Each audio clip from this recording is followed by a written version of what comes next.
Ang nagawa ni Duterte ay napataas niya ang presyo ng lahat ng bilihin. Siya po ang may kasalanan kung bakit tumaas ang lahat ng bilihin sa buong Pilipinas. Bakit? Dahil bago naging presidente si Duterte, ang ating national budget ay nasa 2.5 trillion pesos lamang.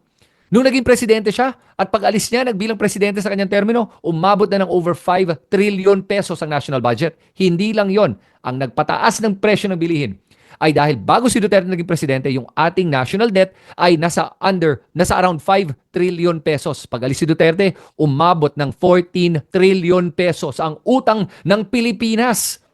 Yan po, ang pag-uutang ng ganyang kalaki, ang rason kung bakit tumataas ang presyo ng lahat ng bilihin din sa Pilipinas. Siya po ang may kasalanan kaya naghihirap kayo ngayon at mahal na ang lahat ng bilihin.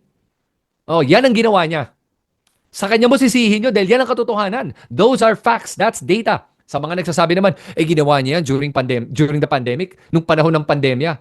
Okay, debunk natin to ngayon na para sa kaalaman nyo. Pwede nyo gamitin to, snippet nyo tong video na to para ikalat yung gusto nyo.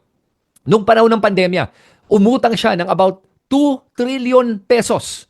Sorry, excuse me, hindi 2 trillion. Nung 2022, 2023, umabot pala ng 5 trillion pesos. Okay? Yung mga 2 taon yon, inutang niya around 5.4 trillion pesos if I'm not mistaken. Alam mo ba magkano lang ginastos niya doon para sa pandemya? 540 billion pesos. 1/10 nung sa inutang niya. Oh, asa nagpunta yung ibang pera na yun na inutang niya? Ha? Kaya huwag tayong magbobolahan dito. Huwag na tayong maging mangmang. Yun ang sinasabi ko lang. Kaya pag may nagsasabi sa inyo na, maganda yung panahon during the time of Duterte, umutang siya para sa atin. Hindi, umutang siya para sa kanya at sa kanyang mga cronies. Okay? Na hindi man lang Pilipino. Lahat yan mga dayuhan. Huwag natin kakalimutan yon. Okay? So, malinaw